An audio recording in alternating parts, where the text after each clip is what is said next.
Our lives are in the hands of men. Whether we live to see another day or not depends on men. The day we take our last breath will be determined by men. The day we lose our virginity, our innocence, our dignity, our lives is determined by men. Living as a girl in South Africa is like living on borrowed time. It's like being constantly surrounded by predators. I feel afraid. To be honest, I feel like I have to make sure I don't anger men. I have to make sure to not press the wrong buttons. I have to make sure to say the right things, to do the right things just to stay alive. I am constantly living in fear. Walking down a road or a passage or a corridor with men or a man only, I sigh and tell myself, this may be the end. This may be my last day, my last moment on this earth. There is no place I feel safe at. I can't rely on the security guard guarding where I stay because he's a man.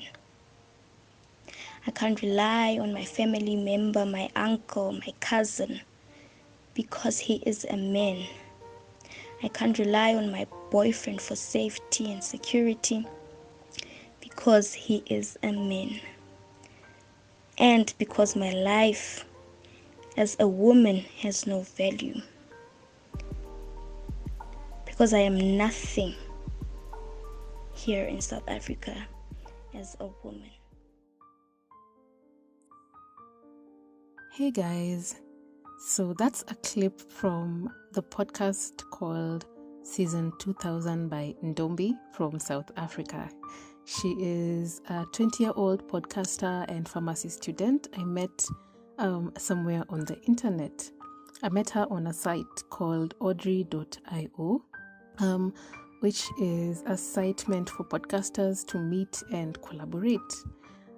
So I'm going through her episode list and I see this episode titled Life as a Woman in South Africa, and I'm like, interesting. I wonder if womanhood in SA is the same as womanhood in Kenya. So I go ahead and listen to this episode and it sounded so familiar. And it's basically episode 8 of this podcast. It's the life experiences of different women, some spoken in English and some spoken in the local languages, but it's basically the same experiences we face here. So I was like, I have to talk to this girl. Like, how did you make the same episode, having never met? So in this episode, we talk about some of these issues and how we ended up making the same episode, which just confirms what I said in episode 8. You are not alone and you did not imagine it. So here's Ntombi from season 2000. Hello there, and welcome to the Cocoa Butter Junkie podcast. I'm Michelle, and this is my podcast. This is a podcast on the everyday reflections and experiences of a Kenyan woman. It is my examination of life living through mental health issues, grief, growing up, aka kicking and screaming into adulthood, the experiences of being a woman in Kenya, making friends as an adult, struggles with faith, and a bunch of other topics. Thank you for listening.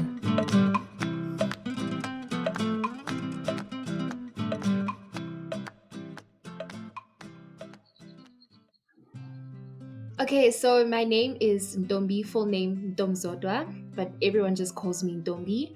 I am the host of a podcast called Season 2000. I started it this year, actually, roundabout in March, April there. I am 20 years old. I am from South Africa. I was born in Zimbabwe, but I'm living in South Africa as a South African citizen. I am also a pharmacy student. I'm in third year, so I'm in my pre-final year of my degree. And yeah, I think that's me in a nutshell ish, sort of.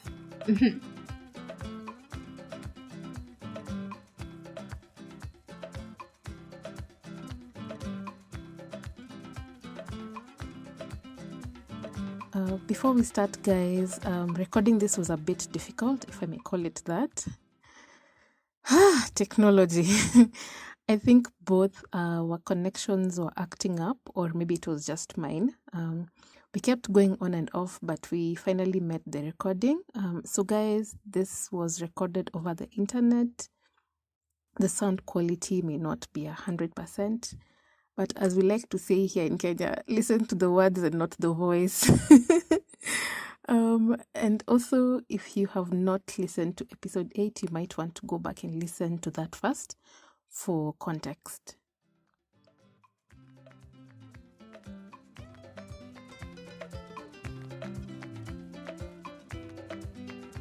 What made you do the episode on, you called it Life as a Woman in South Africa? What made you do that episode? I think that's a very good question. So recently, I think about 3 weeks ago, as a first year student from the same university that I go to was actually murdered by her boyfriend, at the hands of her boyfriend. Apparently, you know, before that event happened, she was trying to break up with him, but he wouldn't let up. And, it was just a very terrifying event, knowing also that last year, around about the same time, another young lady who was 19 years old also got raped and killed by a guy at the police station. And here in South Africa, August is Women's Month, so it's almost as if more women get raped and killed and murdered in the month of August. So to me, it just became such a very big conversation on social media such as Twitter and Instagram, where people were talking about how women just do not live the most comfortable life in South Africa, and that our lives are basically living in the hands of men, and we never know what can happen to us when we walk out. Are we going to get raped? Are we going to get killed? What is going to happen to us? So that really triggered me, and I wanted to just create a platform where females could realize that the fears that they have in when they're walking in the streets of South Africa are shared, and then also just to educate the male counterparts and tell them that, listen, this is actually how we feel. But obviously my podcast is more directed towards the younger generation, and I feel like they are the people who need to hear it the most, especially the younger males.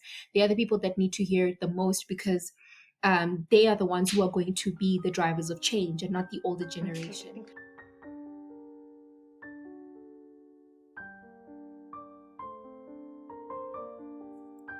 At this point, I was wondering if she made the episode differently from how I did mine. So I asked how she collected the stories. Turns out she did sort of the same thing that I did.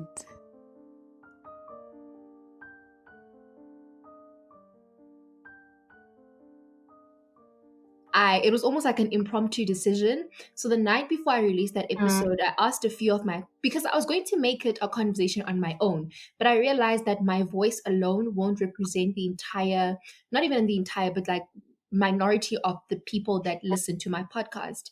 So I said to myself the night before, I sent a few of my friends on WhatsApp like messages and asking them just to give me a short recording of how it feels like to live as a woman in South Africa.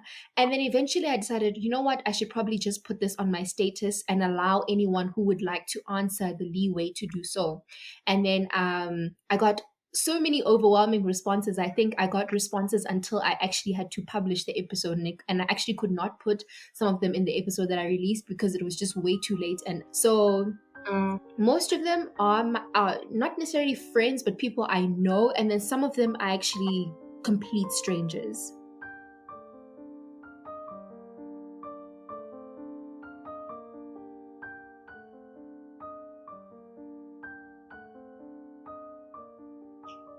Yeah. So how did it make you feel like listening to all those stories? On the one side, it was good to know that I'm not alone, in those feelings that I feel. Because with each and every voice note that came in or every recording that came in, I felt, okay, I can actually relate to a small part or maybe the entire story that you're telling us. And then on the other side, it made me sort of like scared, because if I am not the only one who's going through it and they're not the only one who's going through it, then not then what is the point of us even living? Not that like you want to kill yourself or anything like that, but what is the point of us? Where's the freedom in living? When you come into, when you're born, they tell you, oh, you can live as you want to, you have rights, the democratic country. But then when you go out, you can be raped, killed, murdered. You can't walk around town in a certain attire. You have to think, and you have to scrutinize each and every outfit you wear, and all those things. So it also made me very fearful and very scared. I actually had almost had like some tension after producing and listening to that episode over and over again.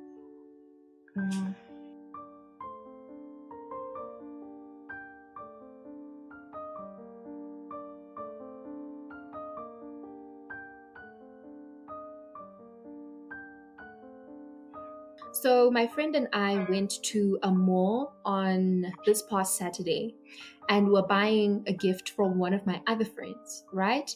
And when we got into the mall, we wanted a specific product. And this product, there was only one of those kind left. And we wanted to go and compare the price of that very same product in other shops before we concluded on buying that specific product. So one of the shop assistants, he was a male, and he asked us if we asked him to keep the product for us, and he said, no, you know what, if you really want me to keep this product for you, I can keep it for you, and that's fine. But then what you'd have to do for me is to give me your cell phone number and your name, so that in case you don't come back like later on and maybe another client wants it or another customer wants it, I can give it away. I can just quickly call you guys and ask you if you still want it. If you don't, then I can sell it to the other customer. And I'm like, okay, that makes sense, because I can't keep the product behind the counter when it is the only one that's left. So my friend hesitated to give a phone number and her name, and I'm like, you know what, I'll just give my phone number and my name. It's fine. We want this product anyway, and it's probably going to be the cheapest. So we walked out of the store, went to other shops, and the product was not cheaper in other stores. So we came back, we bought the product, and then we left. This was around maybe 1 o'clock, 2 o'clock, 3 o'clock in the afternoon. Around 10 p.m. at night, I get a message on my WhatsApp. It says, hi Ntombi, how are you? I say, okay, hi. I don't know who is texting me. I do not know this number, so I'm not really sure what is happening here. And then I say, so who are you? Like, I don't know you. You don't even tell me your name. Just telling me hi in the middle of the night. And then he says, no, my name is this, from this store that you were at in the afternoon. So I asked him, who gave you my phone number? Because I gave it to you for business purposes. I gave you this phone number as this store's employee so that you can call me if the product was not sold. And then when I came to buy the product, you were supposed to shred my phone number, shred my name, and not contact me at all.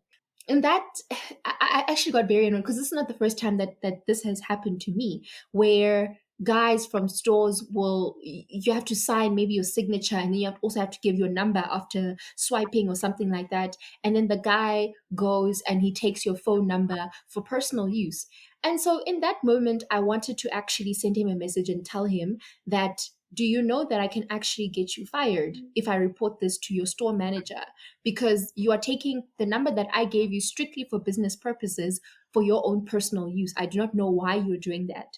And then a friend of mine just advised me against it. He's like, no, please just leave it alone. Just block him and don't say anything further, because this could come back to you in a negative way. He could give your number out to people you don't even know, or he could start stalking you and things like that.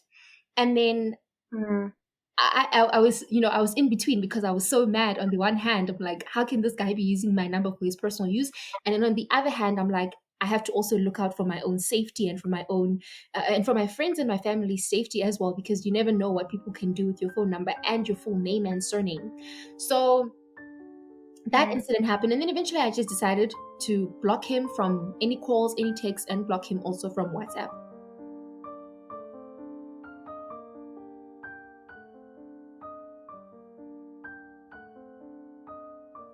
So, what is the earliest memory you have of being either catcalled or being smacked or grabbed out in the street? Okay, so I was born in Zimbabwe. I don't know if I mentioned that at the beginning, but I was born in Zimbabwe, and when I started almost like growing up, if I can say so, a female starts developing secondary characteristics. So the breasts start coming out, the bums start coming out, the lips start to get fuller, everything like that.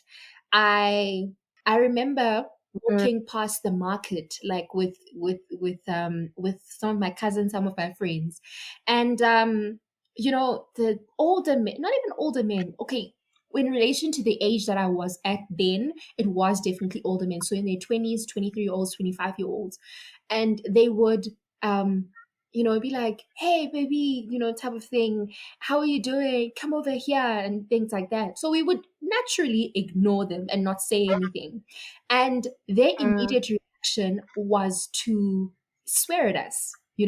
After we ignore and we walk past, they'll start swearing at us and say, oh, you think you're better than, you think you're special, what do you have that other women on the street have?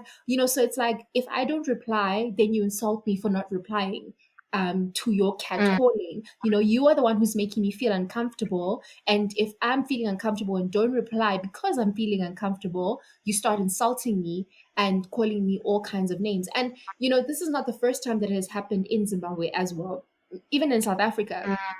And then they start thinking that automatically men start to think that you are better than them, or you think you're better than when you don't respond to them, to their catcalling. Basically, I don't know if it's maybe that their egos have been hurt, or I don't know, like I really don't understand the logic behind it. But yeah, that's one of my earliest memories of this whole catcalling thing. So that's like age 11, 12, or what? Way younger than that. Let's say What about age was age this? 8, 9 there. Oh wow. What is the age of consent in South Africa? Oh wow, I actually would not know. I think about 16. Yeah, 16, Okay. 16, 18 there. People can actually just fact check me because I'm not really sure. But age 16, age 18. But then also, I think it's not even about just an age of consent. Sometimes you just need to look at the maturity of the person.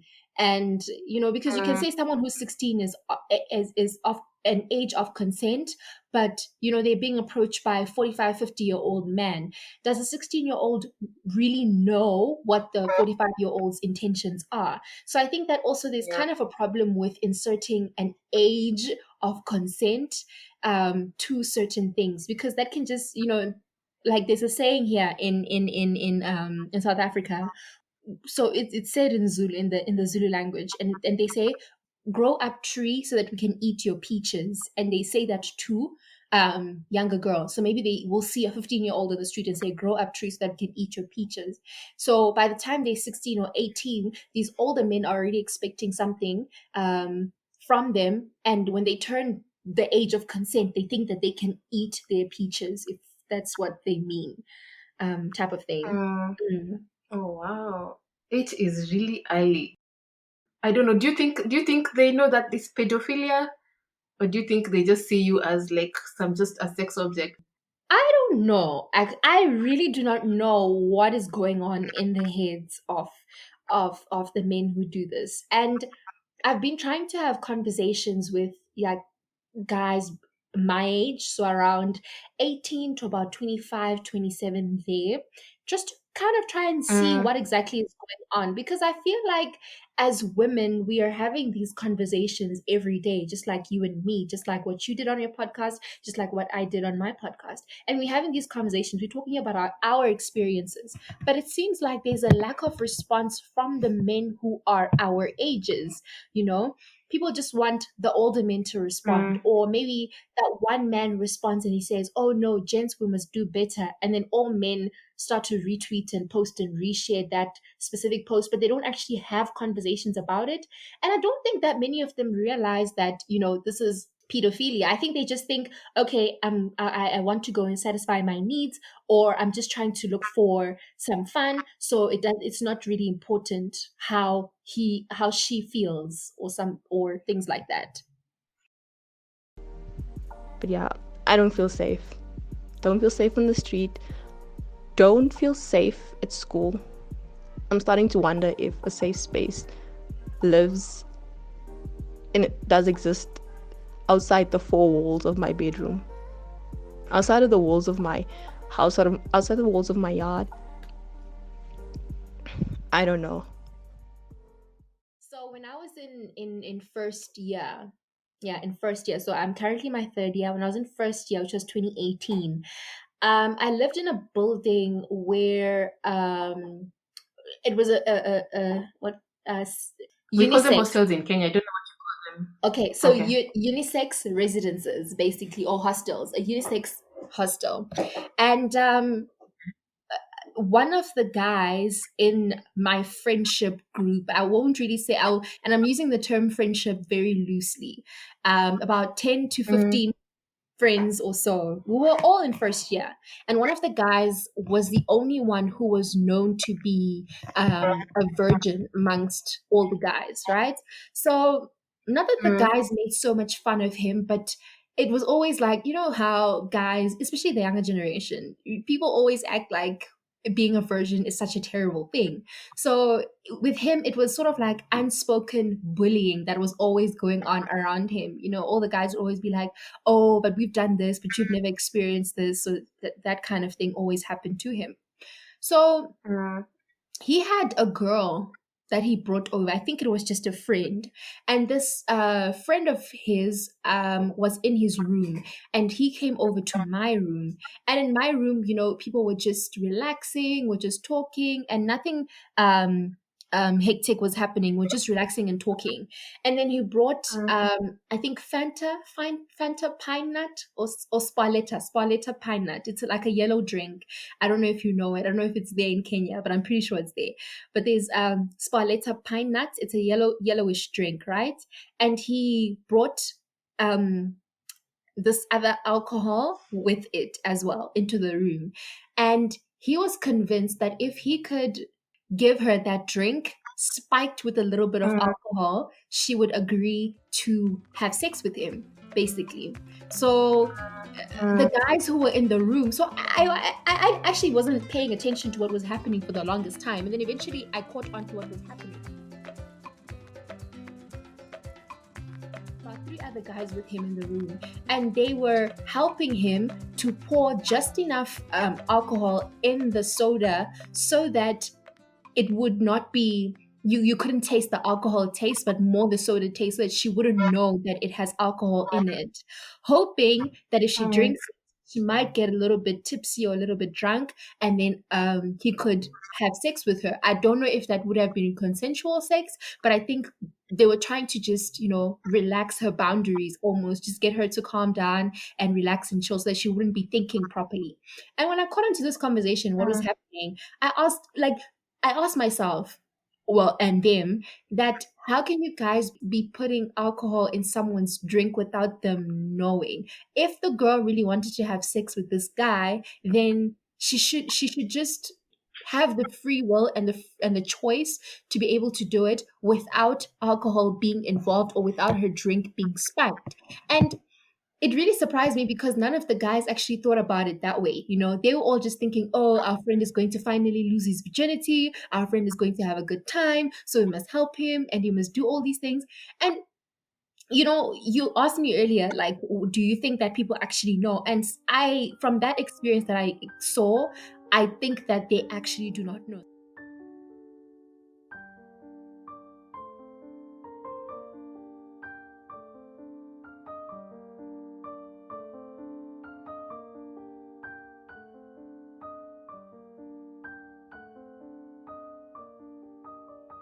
So do you feel safe in school?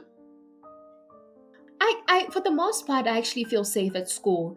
I have never experienced anything like that at school, like on campus grounds. That is, you know that there's obviously danger, and some girls have had terrible experiences. But personally, I feel safe on campus. Okay. Do you have to think about what you're wearing before you go to class? Oh yes. Sometimes, most of the times, actually, especially in summer. In winter, you really don't have to think about it a lot.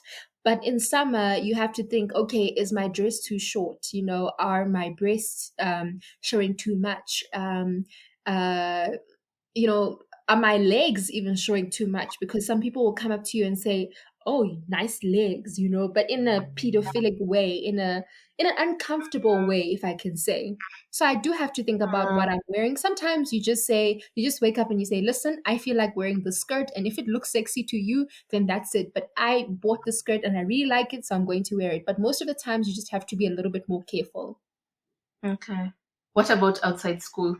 So the distance between my residence and my school is a probably 8 to 10 minute walking distance. And if I'm outside of the campus gates, then I immediately start to feel unsafe because you know that anything can happen. Like your general catcalling, phone grabbing, girl grabbing. So they actually steal people. Like, yeah, they kidnap they kidnap people. um and it's so common because I stay in Johannesburg. So in Johannesburg is one of the most dangerous places, so people get their phones stolen all the time. So sometimes what has been happening so far is that a car will pass by, so to be driving, and there'll be another person behind you, right, walking, and you think, okay, I'm walking with this person, we're going in the same direction, and maybe you might not even have your phone out, or maybe you might have your phone out, but most of this happens when you have your phone out, and this person will just grab your phone, get into the car, and then the car will just speed off. Like, this is what's been happening a lot in Johannesburg. There also have been reports of girls getting stolen, and yeah, it's just a lot, actually. It's quite unsafe.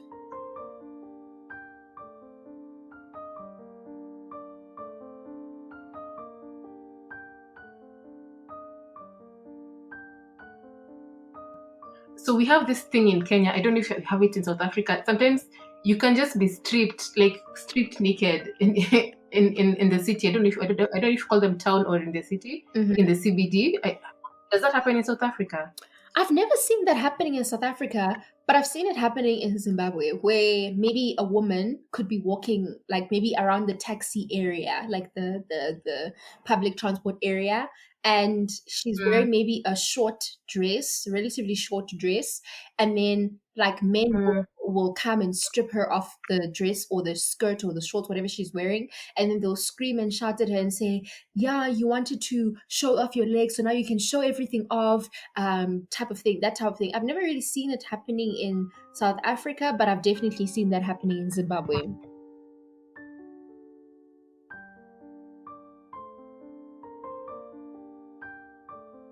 I think the mentality is that if you are wearing something short that is almost showing your bums or your breasts or whatever, then why are you wearing it in the first place? Maybe you should have just walked out here naked. I don't know if it's about power. I don't know if the men enjoy it. I don't know if they enjoy embarrassing the women. I remember I recently saw a video. I don't know where this lady was, but it was of a lady who was in a pink dress. It really wasn't that short. I just think that it was figure hugging, so you could see like her whole figure.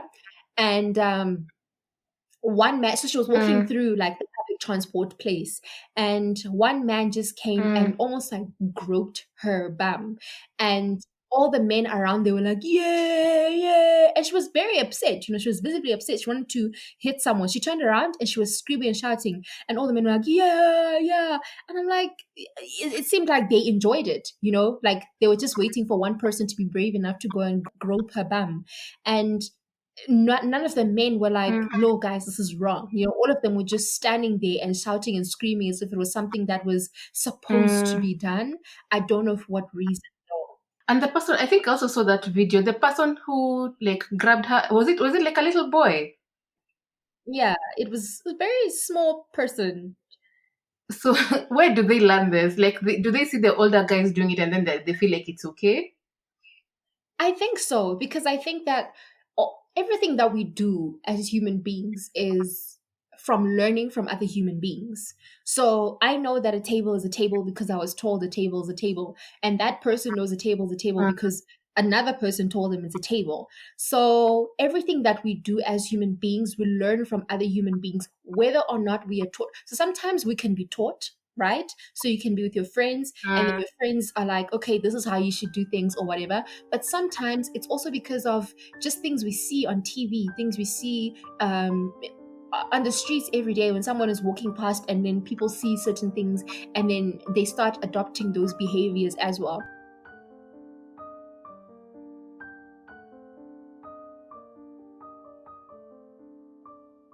So what does it do to you mentally when these things happen? Like when somebody grabs at you or catcalls you, what does it do to you? Personally, I think it makes me feel like an object.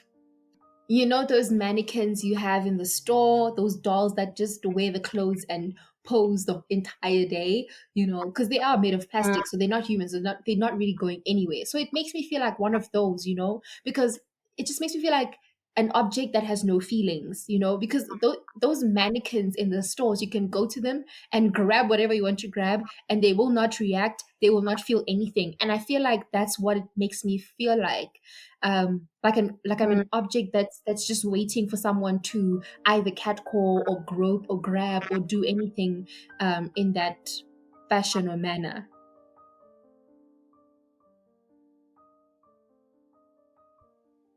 Okay, so have you ever had the courage to like talk to members of your circle, especially the male members of your circle, like your family, your friends, your classmates, about some of these issues? So I spoke to one of my classmates about it, and he's also my friend. And I could tell that he understood like the severity of the situation, but also there were certain things that he also needed to learn and unlearn about how we feel as women. So I always tell him this because we have such productive conversations about these topics and stuff like that.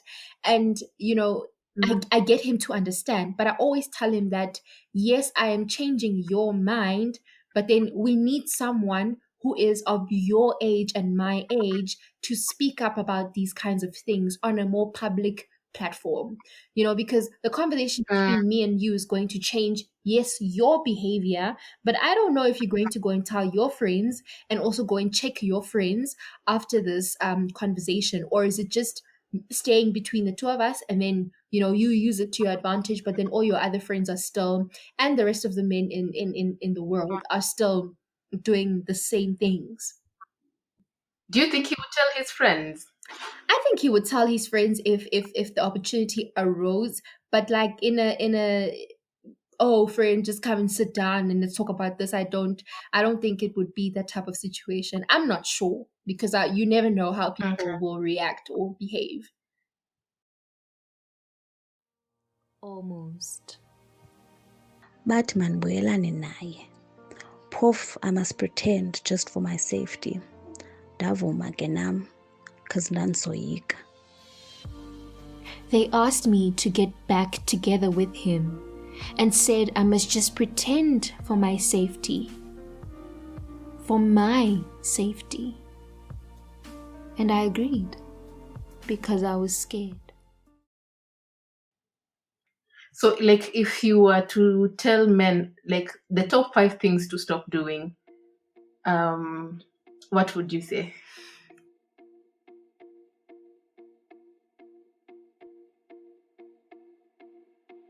The first point I would want men to know is that if you don't understand why a female is feeling how they feel about these incidences.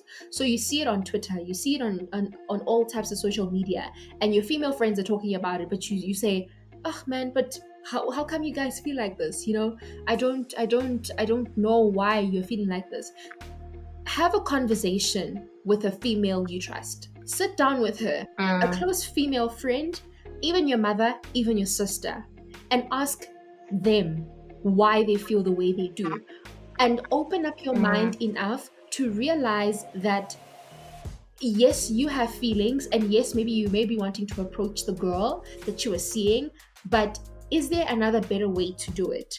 And ask them how they actually feel about the situation. I think it'll be better and easier to take in coming from someone who is close to them. So, the regular woman on the street can say something, but if the man is like, oh, this is not affecting my mom or my sister or my aunt or my niece, then they won't even understand what is going on. So the first thing is to just, if you don't understand, sit down with someone who's close to you and ask them how they really feel, so that you can get the female's perspective.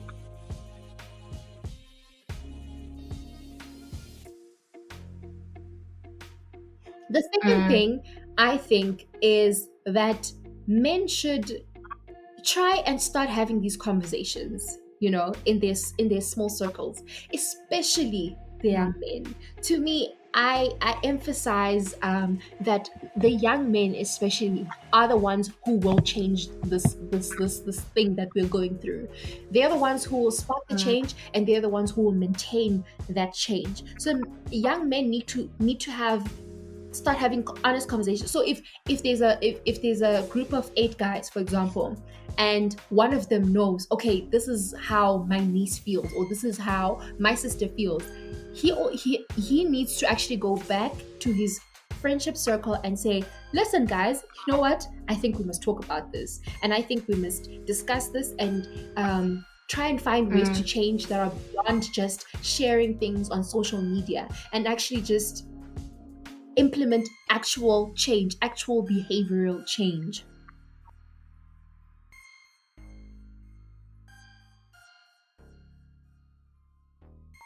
And then the third thing is to finally just stand up and say, this is not okay.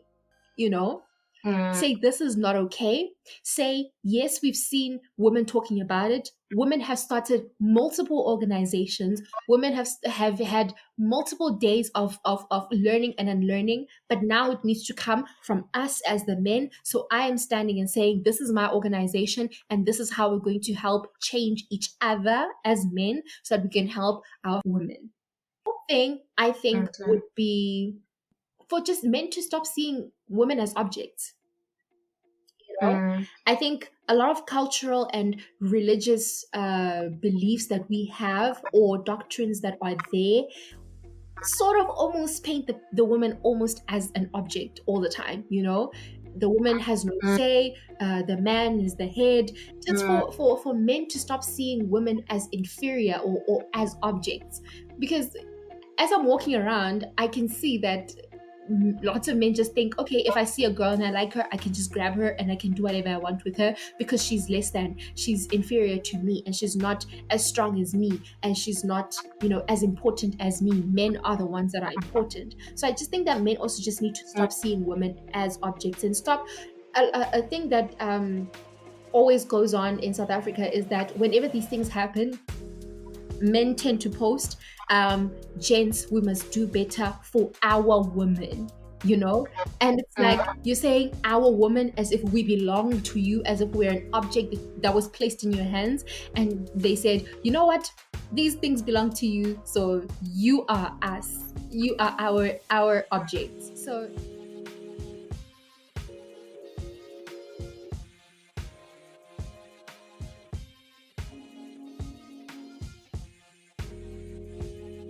I think that my fifth point would be that we need to start having conversations and start going back and looking at, firstly, the social pillars, secondly, the cultural pillars, and thirdly, the religious pillars that we have as human beings.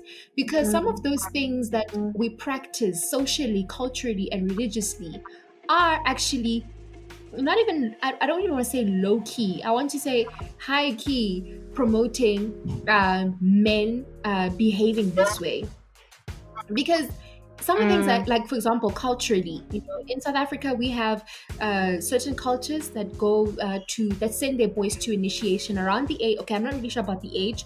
15 to about 18, they go to initiation. So they enter initiation as a boy. When they leave, they become a man. That's what they say. And the way that some of the things that they taught, and the way that they behave when they get back is like, someone has told them that a woman is inferior. A woman is not supposed to speak. You're not supposed to answer to a woman. And women are your objects. Girls are there to entertain you. Girls are there for your pleasure. So I think we just need to start looking back on those things and seeing that, you know what, we actually need to change these ways of thinking and these patterns of thinking in our social, cultural, and religious beliefs. Who is next? Am I next? God, where are you? God, can you hear us? God, can you hear us crying? Dear God, if you do, please answer, because Jesus, siyaphela Nkosi, one by one, siyaphela.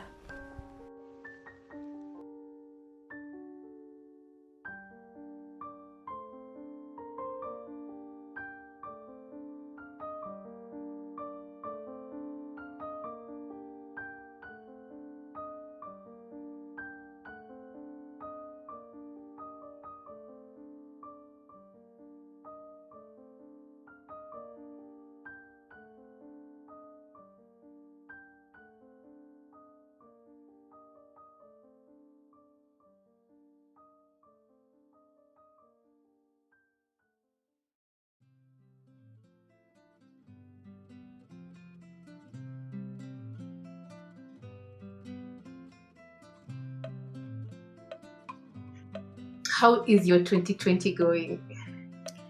You know what? I'm just glad that it's almost over. Not that 2021 will be better. Well, I'm hoping it'll be better, but like academically, it has been extremely tough. So now we're kind of wrapping up things. So I'm glad that is happening, and all the marks are coming out looking pretty fine. So it's been an emotionally taxing year. But at the same time, my family didn't really suffer because of the coronavirus. We really just, were always blessed, I guess, throughout the whole pandemic.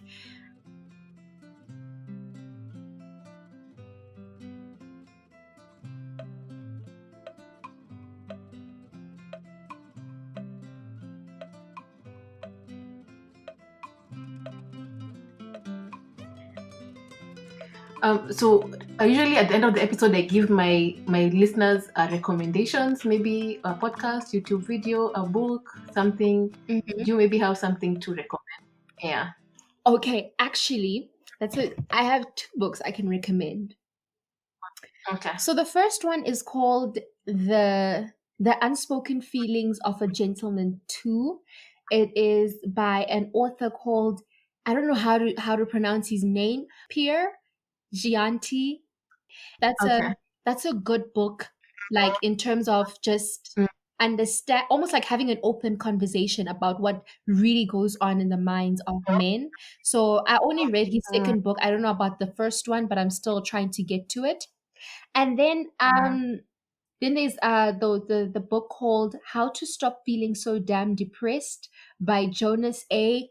Horwitz. It basically talks about the man and what is really going on in his head, and he basically makes the man's ego, and he calls the man's ego a beast, and he says that how to deal with the beast and stuff like that.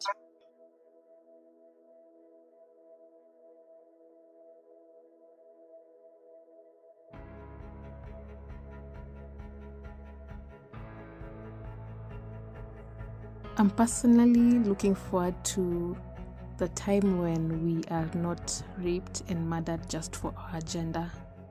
when our drinks are not spiked, and we can relax and enjoy ourselves when we go out for dates or just to party.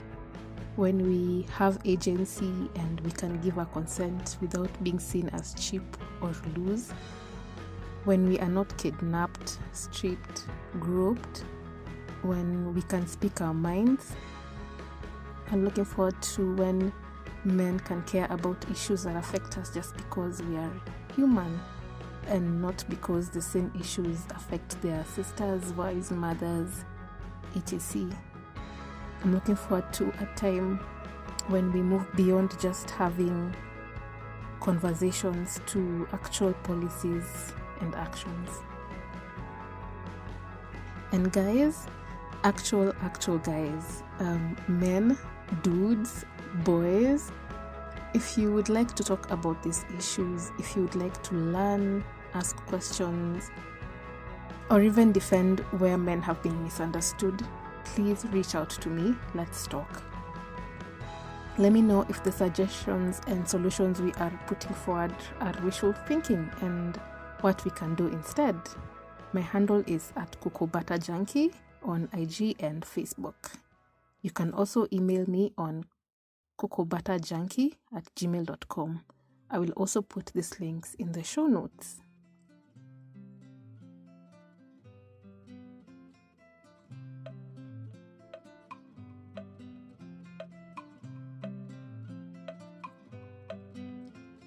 So that's Ntombi, guys.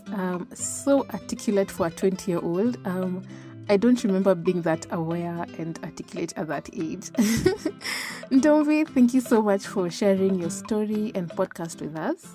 Keep going, and I wish you all the best with school. Guys, you can catch the whole episode on season 2000. It's called series 5.1. Life as a Woman in South Africa. And of course, please listen to all the other episodes she has made. That's season 2000. I will link Ntombi's recommendations in the show notes, so make sure you check that out. And let me know what you think of the books after you read them.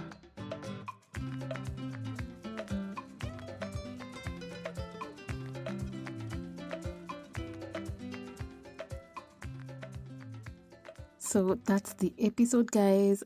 Please reach out to me. As I said, my handle is @kokobatajanki. I'm mostly on IG, but you can also reach me on Facebook or via email. That's the episode, and have a lovely week. Bye.